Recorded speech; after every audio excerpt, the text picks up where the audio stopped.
I think we should start with Steph Curry and just sort of acknowledge the incredible accomplishment that he was able to pull off last night in the Garden, breaking Ray Allen's three-point record with both Ray Allen and Reggie Miller on hand.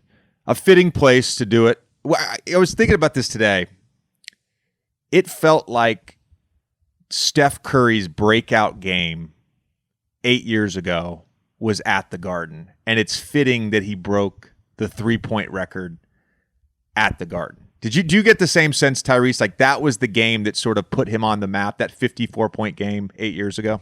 Yeah, no question. No question. I just remember, like, I was a big fan of Steph as a kid, especially early, like coming out of Davidson. I really loved this game. So I just remember me and my boy Jose, shout out my boy Jose, he gonna like to hear this. We used to walk to school together every day, and I'd be like, yo, Steph Curry is so good, blah, blah, blah. And then he had the breakout game in New York, and I just remember us talking about it on the way to school in middle school, and now to see where he's at now, it's insane. But yeah, I mean, he's the best shooter in the world, best shooter ever, and it's not a debate anymore. What's wild to me, Tommy, I mean, trying to sort of get a sense, assuming he stays healthy, he's averaging over 5 makes per game right now. Assuming he stays healthy for another 4 or 5 seasons, he should be over 4,000 made threes in his career when it's all said and done. Do you get the sense? I mean, we can break down the numbers, of course, but I just get the sense this is a record that will stand forever.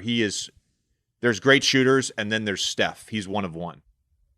Well, I was going to ask you this. Do you feel like, so numbers-wise, yes, but also do you feel like in terms of what he's able to do with his body type, I mean, when you compare him even to somebody like Ray, does this feel like we're just watching a thing that will not exist again in NBA history?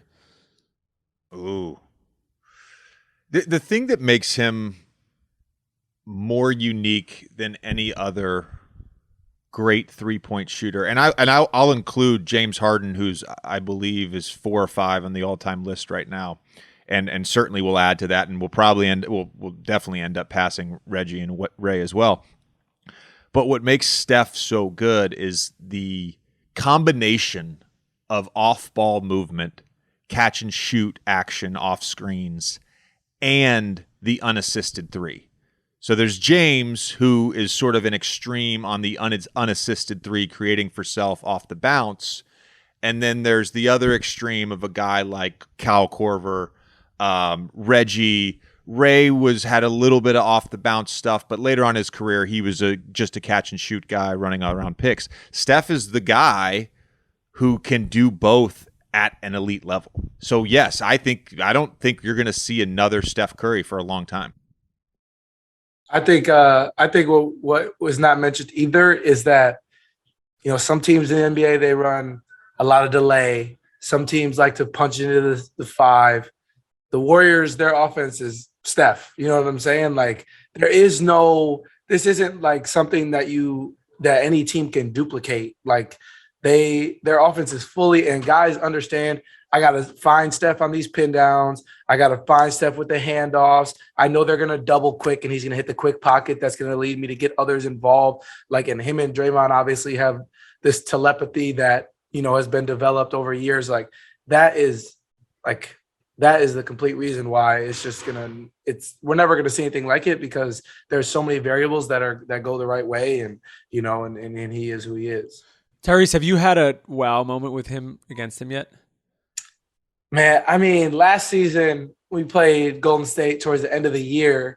We had a lot of guys out with COVID, or we were hurt too, like Fox and HB. So it kind of felt like, I don't know if people were thinking this, but like to myself, it felt like, because I had like 14 in the fourth, and I was like, man, I kind of feel like I'm dueling with Steph right now. Like this is that was the most insane moment, one of the most insane moments of my rookie year. I'm like, man, I feel like I'm going shot for shot. Like, I mean, like they ended up winning.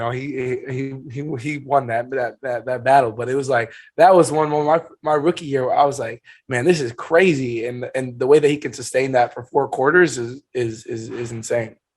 Tyrese, to your point about the system, obviously Mark Jackson deserves some credit for helping build the foundation for the Warriors. Steph had a great season in 12-13, another great season in 13-14.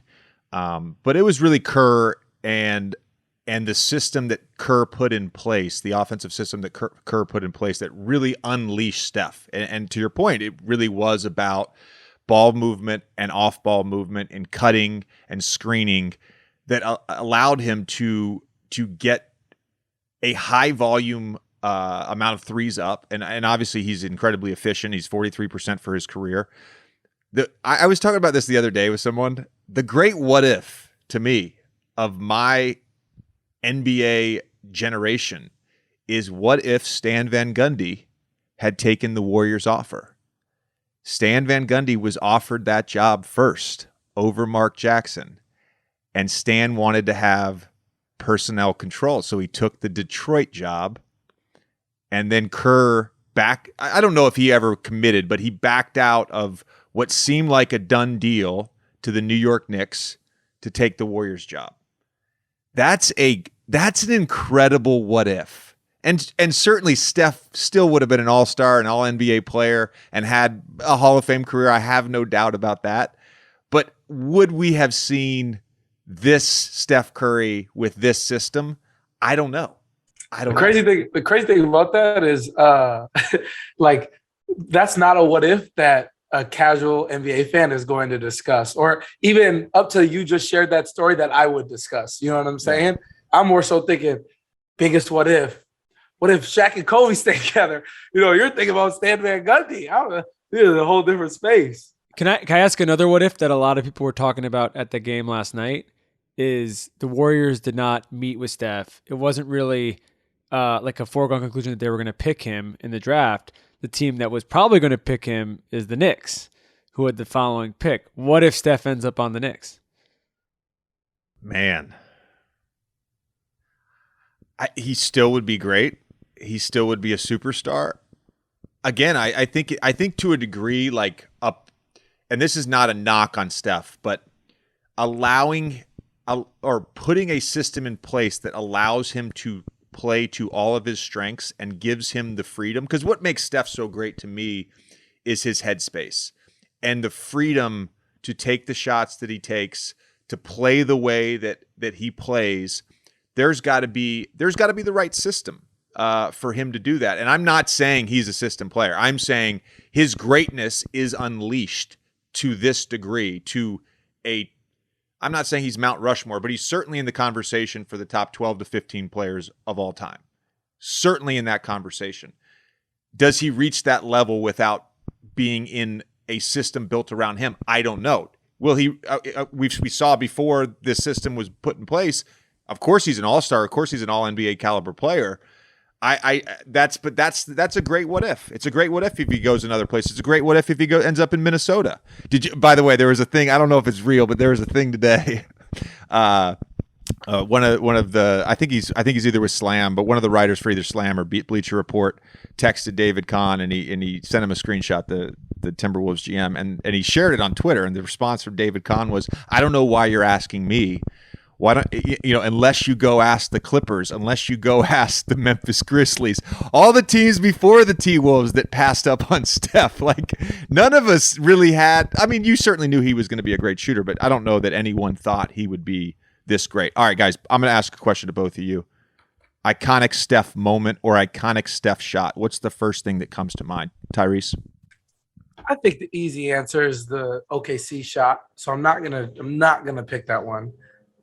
Mine is and always will be the three against the Knicks, where we were just talking about the game 8 years ago. He hits a three at the top of the key, and he's running back, shimmying, dancing, and the Draymond is just like he just runs right past him. That's the one that always sticks in my mind. So that's what I'm going with. Yeah. I'm glad you said that because I am picking that OKC shot.